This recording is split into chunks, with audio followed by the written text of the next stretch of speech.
And I want to welcome you to church. Come on, let's clap our hands for everybody watching online. We love you all around the globe. It means a lot that you would take your morning, and especially on a time change Sunday. You guys are in the building and watching on a time change Sunday. You lost an hour, you get extra credit in heaven. I don't know whose idea it was to have a time change on a Sunday morning, but they were not godly. You know, like it didn't affect Monday morning work. Let's try to kill church with it. But how many know we always advertise this time change? We never advertise the next one, because some of y'all come to church on time for the first time ever in the fall. So we don't. Some of y'all are like, you have music before the message? Yep, we got music before. It's great. I'm teasing with you. We like to have a lot of fun here. My name is Shaun Nepstad, and my wife Diane and I have the great honor and privilege of pastoring this incredible, world-renowned church called Fellowship Church. And God has given us two words for this church. If you know them, can you shout them out with me, everybody? Come on, let the world know. Hope and healing. Hope for tomorrow and healing from our yesterday. Not just one, both of them. And I love the fact that we get to do life together. And I want to encourage you about a couple things, all right? Here's a couple things to put on the calendar. This is important to know. We actually have small groups are starting up again. Okay, let me explain what a small group is. It's a group that's small. And in the Bible, they met in big groups, and then they met in house-to-house gatherings, small groups. This is where you build relationship, because you don't build a whole lot of relationship here on a Sunday. You know, you're sitting theater-style seats, you're listening to the talking head, and on the way out, you have a little bit of fellowship in the lobby, maybe in the parking lot, and then you go home. But relationships are built in small group settings. Now you can fake it here, and you can definitely fake it online. How you doing? Fine, and you? God bless you. Praise the Lord, brother. You lying through your teeth sometimes. How many ever lied about how you're doing? Come on, raise your hand. All right, well, how many have a problem with lying? Let's see. Okay, so that's everyone. Oh, okay. Yeah, we've all not even wanted to get into it, you know? Sometimes you're like, hey, how you doing? And you're in your mind, you're like, do you have an hour? You know, do you really want to know? And so you just kind of placate them and you give them the answer like, oh, great. And you're not doing great. You feel like you're dying on the inside, but you can't tell that person because you don't have a relationship with them. You can only be as honest as at the level of your relationships. Oh, we're getting into it right. Did y'all catch that? You can only be honest with the level of your relationship. You're not going to be super honest with somebody you don't know. Well, church folks aren't, you know, like the world is. They'll tell a bartender their whole life story, and then church folks, we try to act like we got it all together. How you doing? I'm great, brother. Super good. God is faithful. This is where relationships are built, not in rows, in circles. So we got to have some small groups. Okay, watch this. We are not a church that does small groups. We are a church of small groups. Say that with me. We're not a church that does, can you use the air quotes too? We're not a church that does small groups. We are a church of small groups, which means you don't just come on a weekend, you get involved in people's lives. Okay, I'm gonna help you in just a second understand what a small group is and how they can be about anything. But the next time that we kick this semester off is April the 11th, and I'm praying some of you are going to lead small groups and don't even know it yet.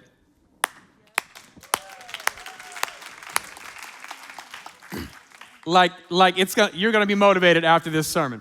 Okay, Serve Day. We love to serve people. We're doing it every weekend. Guys, 1,300 families every single Saturday are coming here to your church, and this church is giving them groceries every Saturday.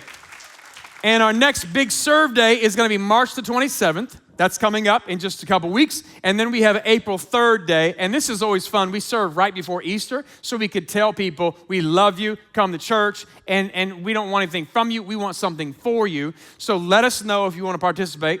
And by contacting us, and I'll give you the text to text us at the end of the service. And then, are you guys ready for this? 8 Easter services starting Good Friday, then Saturday, then Sunday. Okay, listen, there are a couple times a year that you need to have somebody that doesn't know the Lord with you, sitting by you in church. I'm just telling you, Easter is one of those weekends. because people are so open to coming to church. I don't know what it is about Easter and Christmas. Your friends will say yes if you just simply invite them personally. Tell them, hey, which service works for you? We got 8 of them. Friday night, we'll have communion. It's Good Friday. And then we have Saturday night service. And then we got Sunday morning services. Which one is best for you? I'll come sit with you. And when you do, look at me, everybody, that will be your favorite service. When they raise their hand and give their life to Jesus, or just the fact that they're in the building, you will care more about that service than any other service in the whole wide world. You'll be like, man, I hope these songs are good. I hope Shaun is funny today. Don't mess it up, Shaun. My friend is here. You care so much more. And when your friend responds to Jesus, listen, everybody, I give you permission to peek. When I tell you, like, hey, let's all close our eyes, you can lift one eye like this. Just a way, like when they do, that's when you'll understand what this church is about. That this church is not just about coming and singing some songs and getting a little pep talk. It is about reaching those who are far from God, bringing them near to God so that they too can have hope and healing in Jesus Christ. Are y'all listening to me this morning? So make sure that we're bringing somebody. I told our staff, we are all thinking, God, help us to be able to bring somebody to church this weekend, because I feel like God's going to do something incredible, and I believe it with all my heart. How about you? Okay, listen, we're in part 4. Welcome to part 4 of the series we've entitled Relation Slips, because we all have relationships that slip. How many have ever had a relationship blow up? Yep, 3 of you. That's great. It's honest church. We all have relationships, and yet there wasn't a class in high school to teach us how to have healthy ones. And so you might have them, but the question is, how's the health level on those? And many of us don't have godly relationships. We're learning from the world. We're learning from social media. We're learning from peer-to-peer experience, how to have relationships. And I want to read a text that we're going to unpack a little bit today. This is found in 1 Samuel chapter 18. It's a book in the Old Testament, the beginning portion of the Bible. There's a guy named Jonathan, and there's a guy named David. Everybody say Jonathan. Say David. Say John. Say D. Okay, Jonathan, David. Jonathan became one in spirit with David. All right, 2 guys become really good friends, and he loved him as himself. This is a key phrase for any type of relationship. From that day, Saul, okay, who's Saul? Saul is Jonathan's dad. He's the king. He is going to be king. But David is anointed to be king by God. Gets a little like, you don't need soap operas. Read the Bible, full of drama. From that day forward, Saul did not let him return home to his family. And Jonathan made a, what's this word? Covenant with who? David. Because he loved him as himself. 2 times it says he loves him as himself. He made a covenant. And today I want to talk to you about covenant friendships. Covenant friendships. We've talked in this series, we've talked about marriages. We've talked about dating and singleness. We've talked about raising kids, that whole friendship, that whole relationship, and how that slips. And today we're going to talk about covenant friendships. Let's pray. Lord, I just pray that you speak to our hearts. We all want healthy relationships, but we need you. And I pray that over the next few moments, you speak to our hearts, encourage us, let us know how important this is in our life and how to have healthy ones for you. Help me just to add value to my friends now. In Jesus' name, amen. I grew up in Oakland, and my best friend lived right next door to a very notorious biker gang. I'm not going to say the name, but it rhymes with Pell's Angels. So these guys, they had 12-foot fences around this property, and nobody messed with these guys. They had 2 of the most ferocious Rottweilers you will ever see in your life. And when you walk by, the bark and the scraping at the wood, it would send a chill into your soul. Like they wanted to not just eat you, they wanted to eat your soul. That's what I felt like as a little kid. So we would go over to a little school called Fruitvale, play basketball, and we'd come back. And we never worried about the dogs because they were always behind the gate. Till one day in the heat of summer, we walked back from Fruitvale Park, and my friend's on a bike. I'm walking, bouncing the ball, and all of a sudden we see the gate is open. and the dogs are not in there.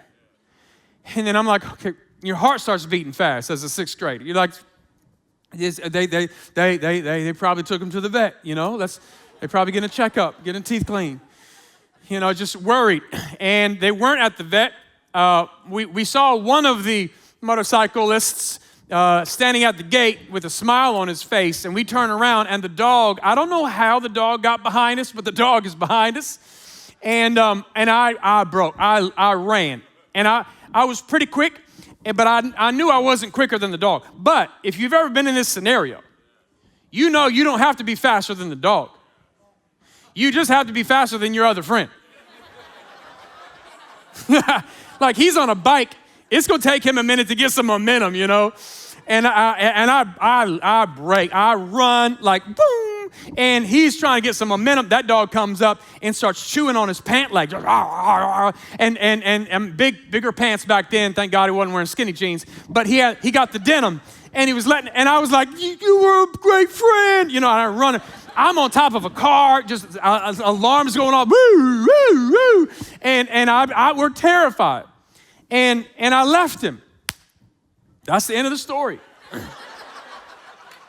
Matter of fact, there was another time we were riding down School Street in Oakland on our bikes, he and his cousin and me, and just having a good time. It was late at night, and this guy jumped out from behind a car, punched him, and took his bike, and I took off. Just. And now that I'm saying out loud, it feels like that's a pattern in my life.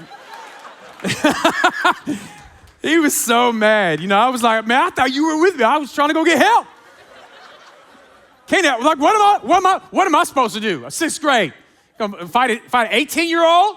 I'm going to get your grandpa. Got his grandpa. His grandpa came back on my little bike. He looked like a clown at a circus, just trying to go help his grandson. I got punked after that but we can't all be fighters, So that's the other end of the story. But my point is, you don't want to leave friends behind.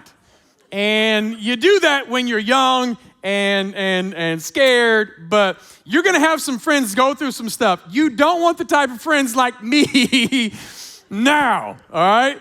When you're going through something in your family, when you're going through something in your finances, you want friends that run to you, not away from you. Can I hear an amen, everybody?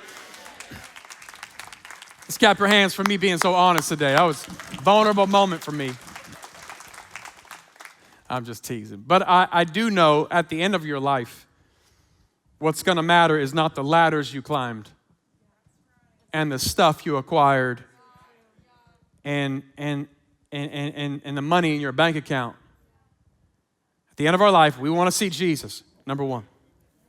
But number two, as my good friend Jedediah puts it, all you have at the end of your life are the lives you've changed and the people you got to do that with. Like that's it.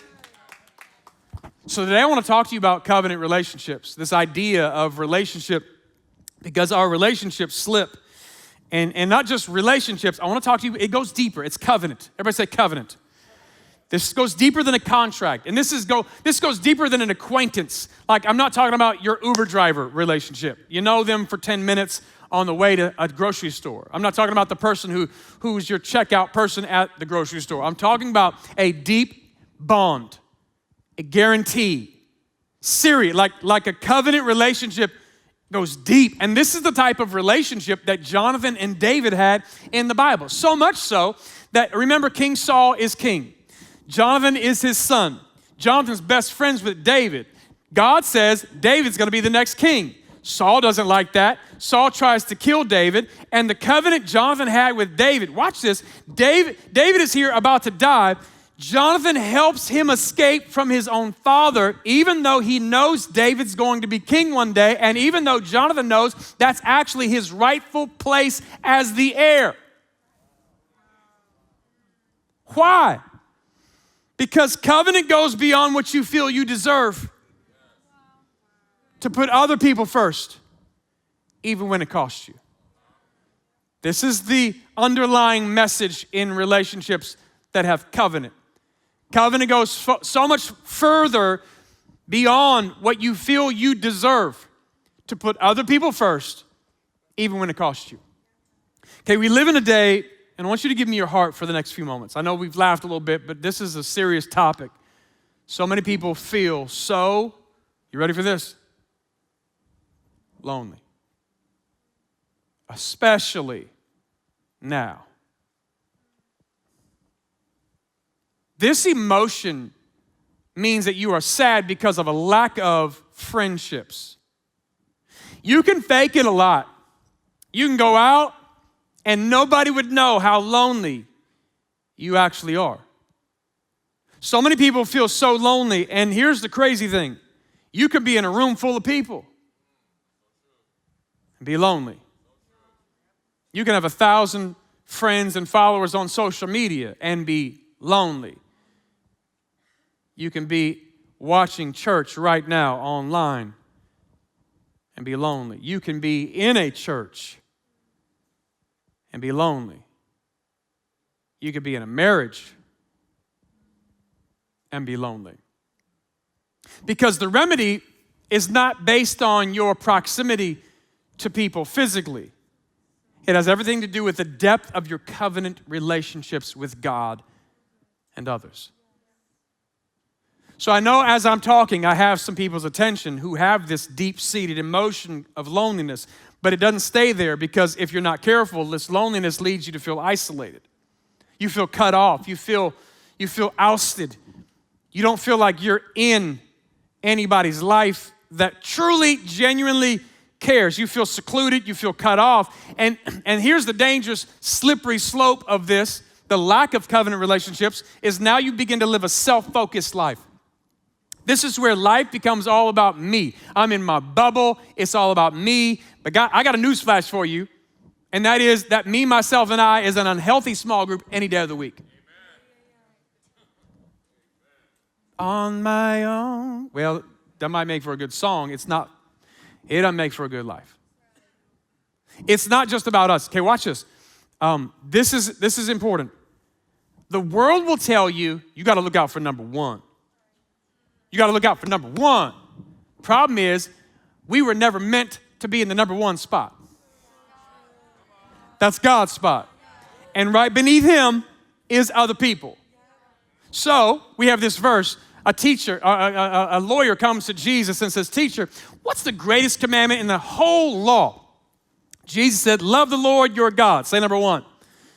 Come on, say number one. Love the Lord your God with all your heart, with all your soul, with all your mind. This is the first, say number one, and greatest commandment. And the second is like it. Say number one. Love your neighbor as yourself. Interesting.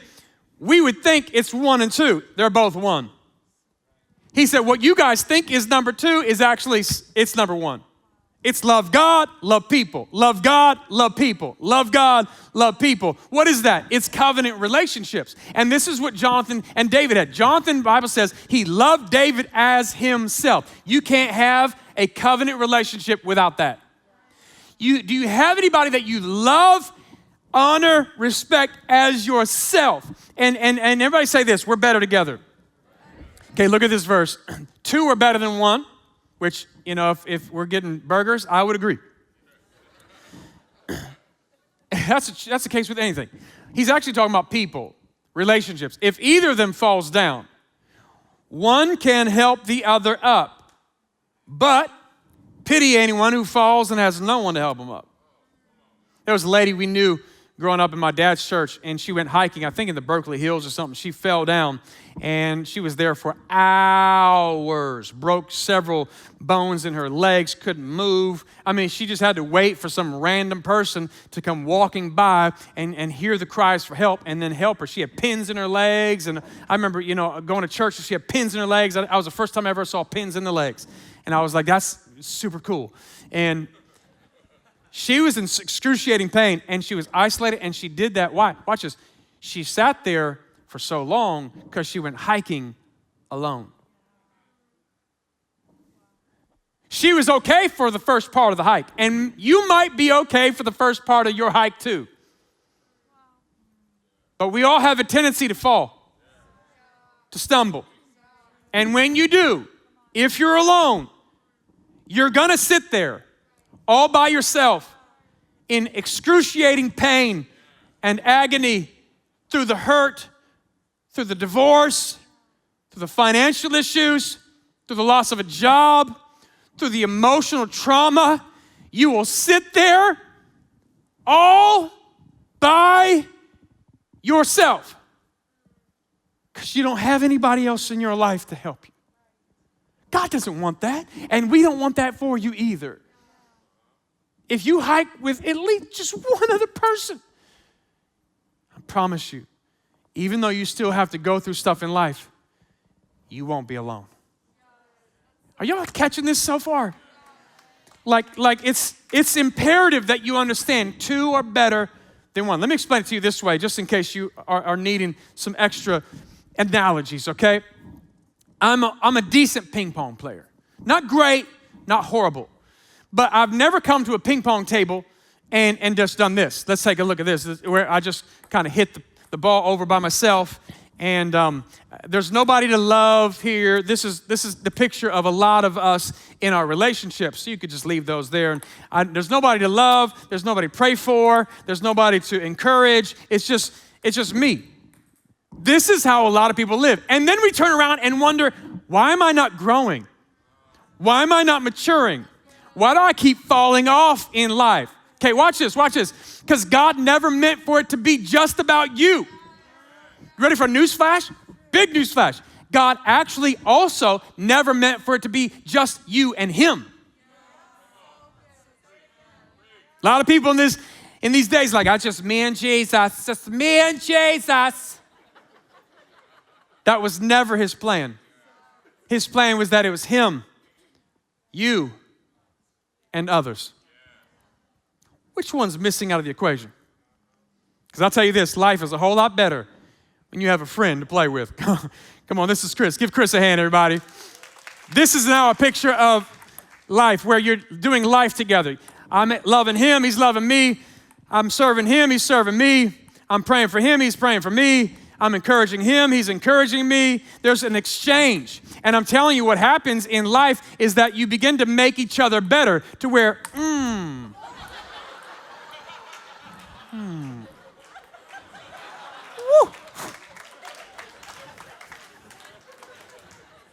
Are you getting this? Like many people, Chris just walks off with his head hanging low. Yeah, you tell your friends too. Better not come back. That's not how you treat your friends, guys. There's a healthy competition. They begin to do something inside of your life that awakens you to what life is really about. It's covenant relationships. I want that for you. I want this for you. I don't want this. We're just all watching it bounce.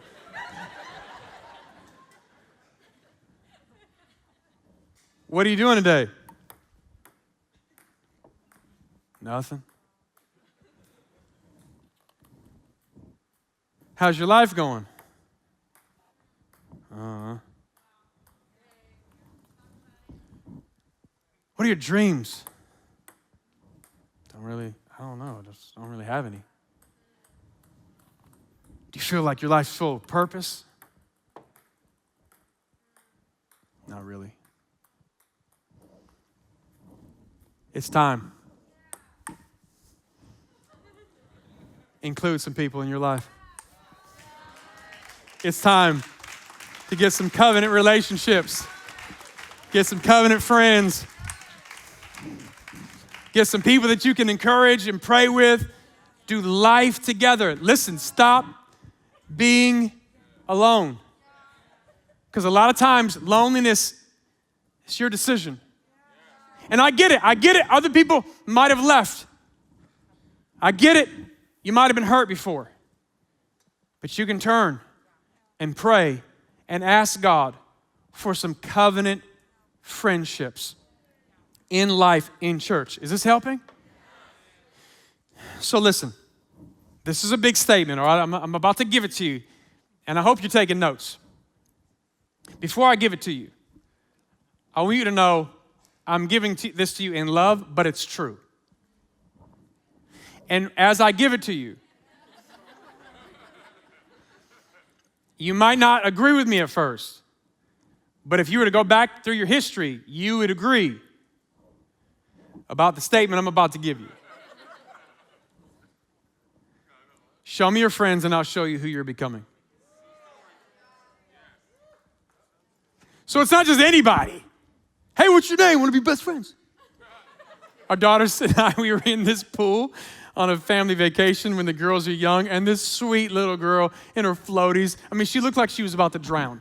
She was, you know, the kids that swim, and you're always like, but they're good. They got it. They're going to swallow a gallon of water and probably puke afterwards. She came up to our daughter. She's like, hey, what's your name? Want to be friends? Like, immediately just so open. I was like, sweetest girl in the world. But we said no. No, we didn't do that. We said, sure. Like, their daughter said, sure. But we nothing ever, like, they don't write now. They don't go out. It was just a cute little moment. But how innocent and how open a young girl is like that to my daughter in a pool. And yet we refuse to open up ourselves to anybody else. But when you do open up yourself, you have to open up yourself to the right people. Because who you hang around is who you will become. Think about the closest 5 friends you have. You're going to be like them to some degree in the next 3 to 5 years. You hang around them a lot. You're going to end up, that's why students, that's why your parents stress about what type of friends you have. They're fine, Mom, they're fine, they're fine. And you know they ain't fine. Because they're worried about the influence. Look at me, everybody. Influence is real. We are all influenced. It is a real thing. So much so, it's in the Bible. Paul said, do not be misled. Okay, time out. Why would he say that? Because we're oftentimes misled.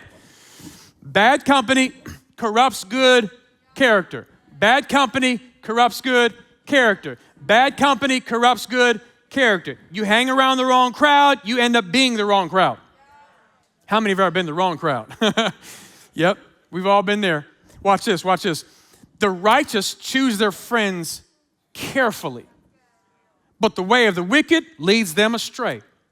That's what your parents were always stressing about, who you hang around and how much time you spend. Because I know there are some people you can't help it. They're in your workspace, they're in your school space, they're in your neighborhood, but you can determine how close certain people get. Love everybody. But your time ought to be given to the people going the same way as you, because if you're not careful, they will pull you down. And bad company corrupts good character. Okay, watch this. Let's unpack it a little further, get in the weeds, all right? That means, yes, drugs, yes, alcohol, yes, the bad lifestyle, yes. But can I also say it also affects you with just one small gossip session? Your friends will influence you. And oftentimes, we let it go on for so long because we think, they're not shoving a joint in my face. They're not shoving beer in my face. Like it's just a little talk.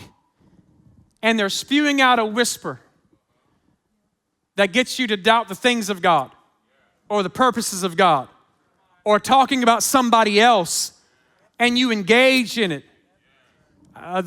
We have these little things at our church. I don't know if you have this at home. These are called earplugs. Now, these are one-time usages, guys. Once you put them in and you take them out, that's gross to put them back in again. Looking like a candy corn. They're new. I'm just kidding. I haven't put them in yet. People wear earplugs so damage doesn't occur on the inside. When I worked at a tree service in Oakland growing up, we would have these earplugs because they have massive chainsaws. And my boss was kind of deaf because he didn't wear them. And so my mom was like, make sure you put these in your ears because you don't want to damage anything. So here's what you do. You roll them up, stick them in, and then they just start expanding. Some of you need to carry around some earplugs when it comes to certain relationships. Because there are people that are whispering and some that are yelling, and we just give ear to any of it, not knowing that a lot of their influence is influencing us, and gossip sessions that we've been entertaining, and bad company always corrupts good character. We've seen, how many have ever seen somebody that was doing well, got around the wrong influence, and then went sideways? Okay, watch this. People who go sideways always try to take you with them. They're not happy going sideways alone. They want to take you with them. And you got to be careful because bad company corrupts good character. I'm talking about covenant relationships today. Here's what somebody does that has a covenant relationship. You ready for this? There's encouragement. Like legit encouragement, not flattery. Flattery is I'm complimenting you to get something out of you. Encouragement is bona fide, legit encouragement in the things of the Lord. And the Bible tells us, therefore, encourage one another and build each other up. Think of ways to encourage somebody this week. I try to do it every day. Every day, some type of encouragement. A text to somebody, another pastor, somebody else, write a card, send a letter, something of an encouragement every single day. Number two, here's what they do. They stretch you. Covenant relationships will stretch the heck out of you, and it's good. Like when I work out, and let me be honest, I don't always finish the workout. How many have ever done like a workout DVD and like you end up just watching them like, yeah, it looks, I'm gonna get some Doritos and just watch. You know, like, okay, there are moments where I'll work out. I did it this week a couple times. There's a video trainer and he's training and he's like, 25 more seconds. And I'm like, well, I think I'm done now, I think it's great for you, but I think I'm good. When I work out by myself, I can do that. I can fall off and nobody knows. But when I work out with somebody else, when I have a buddy at the gym, they push you. They push you to do things you didn't know was in you. When you think you're done, they're over your face like, you got 3 more. You got 3 more, 2 more, explode up. Like I hate, if they say explode up one more time. You got one more. They're in your face, yelling. But they're doing that to stretch you because they know there's more in you than you think there is. You need some covenant friendships who not only encourage you, but get in your face sometimes, encourage you, strengthen you. Come on. You got to have somebody who can call you to the mat. If you don't have a covenant friend who can tell you to your face, you're acting like a moron. Stop it. And you don't get all offended. I don't like the way you said that. I'm gonna go back to playing ping pong by myself. If you don't have at least one person who can call you to the mat and you listen, you're gonna be in trouble. You gotta have covenant friendships. They stretch you. Let us think about how we can spur one another on towards love and good deeds. Not just love, I love everybody. Yeah, but some good deeds. And not giving up meeting together as some are in the habit of doing, which in 2020, a lot of people gave up the habit of gathering as a church. Listen, COVID, a lot of crazy stuff. Some people are waiting for the vaccine. Okay, that's why we have online church. But at some point, you got to know you're missing out on something. The reason we even came back to gathering was because people are desperate. These are desperate times. 1 million suicides last year. Like people have given up the meeting. And when you do, you start to isolate yourself. You insulate. He said, don't do that, but encourage one another. We have to encourage somebody else. When's the last time you just were such an encouragement to somebody else? So we encourage them, we stretch them, and then watch this, you help lift them up. You help lift them up. And here's our verse. Let me go back to it again. Ecclesiastes 2 are better than 1. If one of them falls down, one can help the other up. But pity anyone who falls and has no one to help him up. There are only 2 spots available. Number 1, and I want you to just be honest. If you're in a healthy spot right now, and you feel like, man, I'm doing good with God, with life, Doing good. I could probably help somebody else up. Lift your hand right where you are. Lift your hand, lift your hand. That's amazing. Thank God for that. Okay, put your hand down. If you're in a spot where you're struggling with something and you desperately need some help, to have somebody lift you up emotionally, spiritually, relationally, lift your hand up. Look at that. This is why we need small groups. There are some of you that are in a good season right now. You're meant to help some people up. What good are all those muscles if all you do is stand on stage and flex? Like, come over to my house and help me move a couch. Like, put those muscles to work. Your goal in life is not to be knowledgeable only in the Word of God. The goal in life is to be built up in the most holy faith so you can turn around and help somebody else up. You see all these hands of people, they're in a spot, they need some help. We all do. And I don't want anybody to feel bad about that. We dreamt of a church that we could be real and we could be honest and we could say, guys, I need some help right now. I'm not doing great right now. Or maybe it's small, like, hey, my prayer life fell off. Help me pray. Let's just get that back on track. But I'm telling you, when you have two people, a covenant relationship, there's encouragement, there's strength, and they lift you up. Because I promise you, listen to me, there will be a time, all of you that raise your hand in a good season, there'll be a time when you need some help too. And the hardest time to build relationships is when you're already falling down. Like, let's get these relationships in place now. And let me tell you this, there's healing when you do this. You confess your sins to one another, pray for each other that you can be healed. There is a healing that comes through relationship. You confess to God to receive forgiveness, but you confess to others and you do life with others to receive a healing. It's the way Jesus Christ built it. And it's funny because guys, man, we love deeply, but oh man, we have a hard time showing emotion. It's like, guys would be like this, bro. Let me translate what that means in man English. That means I admire you, I respect you, and I appreciate you. I love you deeply, and my life is enriched by our bond. That's what he just said, bro.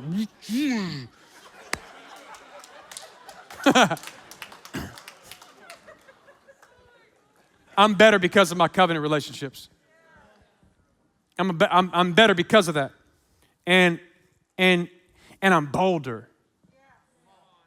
Come on, you never talk smack to the bully when you were by yourself. But you get your boys with you, walking down the street like, now what? Now say something.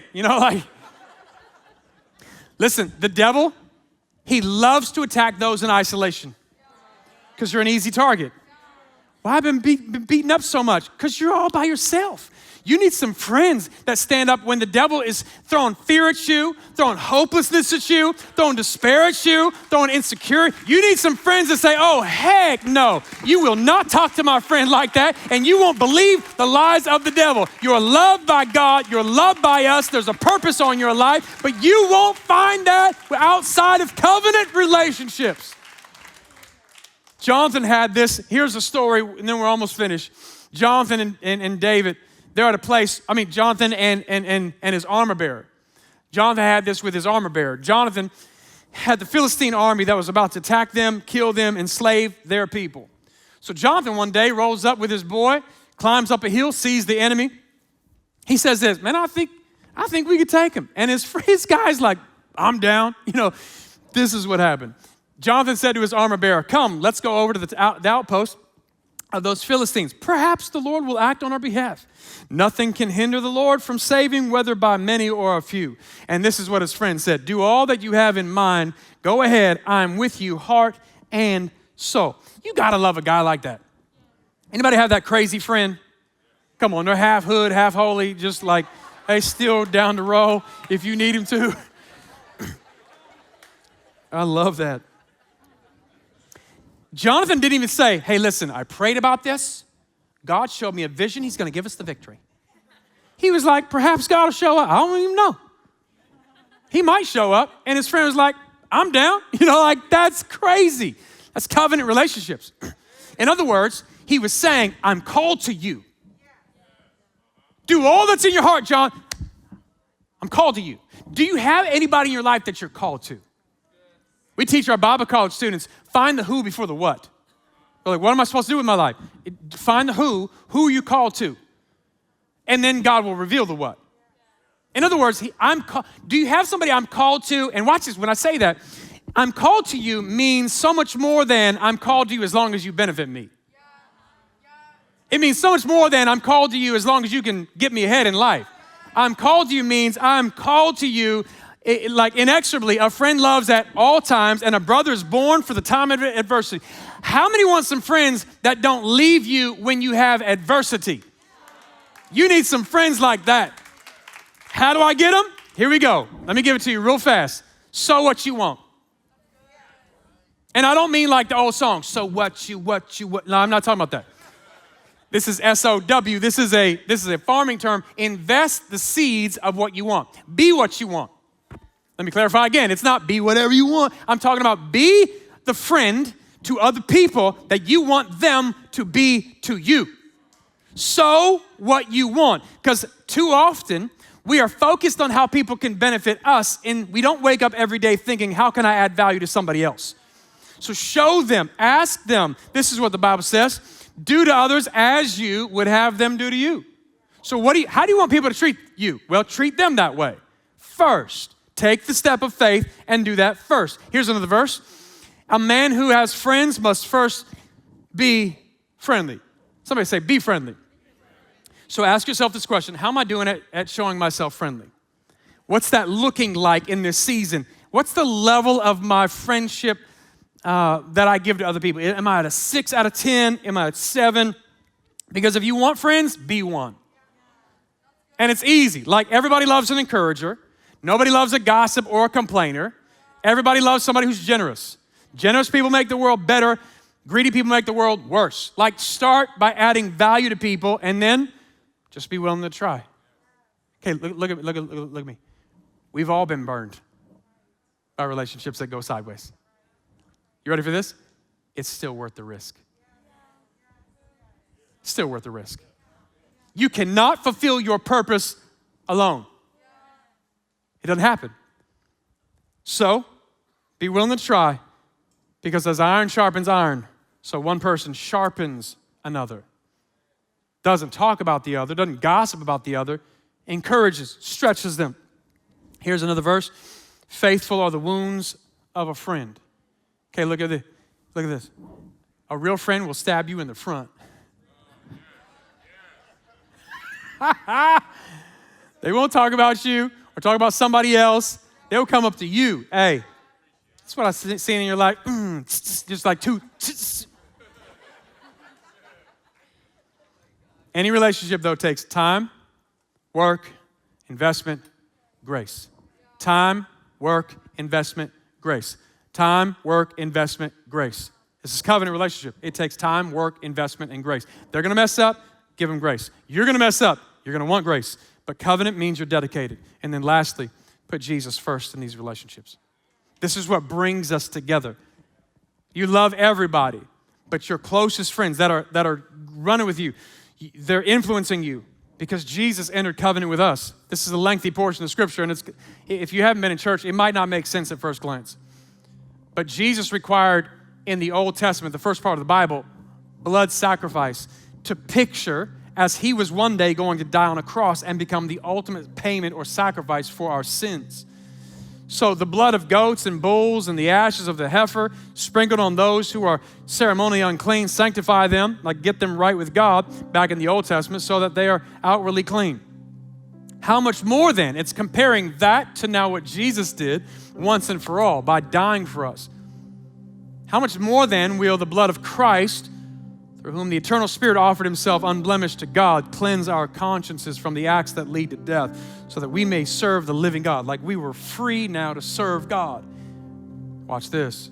For this reason, Christ, the mediator of a new Jesus made a covenant relationship with us. So now we can have covenant relationship with others. That those who are called may receive the promise of the eternal inheritance. Now that he has died as a ransom to set us free from the sins committed under the first covenant. Jesus made a new covenant. At the end of our lives, all we have is this covenant with God. The lives we've changed and the people we did that with. I would tell you this. One who has unreliable friends comes to ruin. But there is a friend who sticks closer than a brother. I've had friends leave and go. My brother Chad, he ain't going nowhere. My brother Chad, who showed up to fight the bully when I was in 7th grade, and the bully pulled out some brass knuckles and a knife, and my brother was like, what? Say something else about my little brother.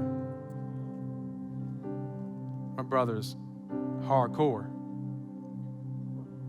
And I have a friend who sticks closer than him. It's Jesus. Some of you need that relationship with Jesus, that covenant relationship. I'm going to lead you in a prayer in just a second. But I do want to offer you this. Many of you need to lead a small group. It starts April the 11th. What is it? I don't have time. You don't have time to fulfill your calling to help people up? Then you're too busy. Let me help you figure out how to lead a small group. Okay, everybody close your eyes for a second. Close your eyes. Picture something you love to do. What do you just love to do? All right, you got that in your head? Okay, who do you like to have with you when you're doing that? Basketball, barbecue, shopping, game? Okay, open your eyes. What was that about? I just gave you your small group and your co-leader right there. Small group is so stinking easy. Don't add another meeting to your week. What are you already doing that can be a small group? Because there's some people that need to be helped up. You say, Shaun, what's so spiritual about basketball? First of all, a lot. Secondly, playing basketball, hanging out, and then it's like, hey, let's pray for some. Anybody want any prayer? Yeah, pray for me, man. I've been going through. Boom, God moment. It doesn't even really matter what the gathering is about. You can gather for almost any reason. But what happens is, in the context of that gathering, having fun, there's an encounter. There's a God moment. You build relationship. Pretty soon you're walking in covenant. If you want to lead a small group, I want you to text this number, TFC Groups, to 94000. You can take your phone out now. You can do it later. But I just promise you, your life will never be fulfilled. It wasn't meant to be fulfilled if you're not doing life in covenant with other people. God never meant for it just to even be just you and him. It's not good for man to be alone, the Bible says.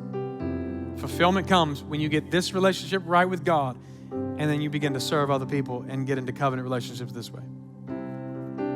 Relation slips, but covenant is forever. Would you bow your heads one more time? You say, Shaun, my life isn't right with God. I need to enter in that covenant relationship. I want to lead you in that prayer right now. Don't think that you need to do anything extra. You don't have to get gooder. You don't have to be better or do something else. Jesus has already paid for everything that was necessary for us to be made right with him. Now what we do is by faith, we receive that grace and we give our lives to him. If that's you, watching online or in this room, on the count of 3, I'd like you to lift your hand. I'm not going to call you to the front. I'm not going to embarrass you. I just want you to respond to God, all right? 1, come on. 2, 3. Lift it up and just leave it up. This is me today. Yes, yes, yes, yes, yes, yes, yes. Yes, yes, yes, yes, yes, yes, yes. I know many hands online too. I'm grateful for you. Pray this out. Say, Lord Jesus, thank you for loving me first. Today I give you my life. Forgive me from my sin. Wash me clean. Be my Lord and Savior. And from this day forward, I belong to you. Now I want to pray for you. Lord, I pray for the loneliness, the depression, those who have fallen and can't get up. I pray right now that you help them enter into covenant relationships. Bring about people in their life. Help them to put themselves in the right position for new friends to come. I pray for everybody who's supposed to lead a small group that you're tapping on the shoulder and they know it. You know it. I just pray that you give them what they need to help other people. This is what you've called us to do. Not to do life alone, not to play ping pong alone, but Lord, to do life with other people. I pray that we have the best small group semester, April 11th, than we've ever had before. It's in Jesus' name we pray. Amen.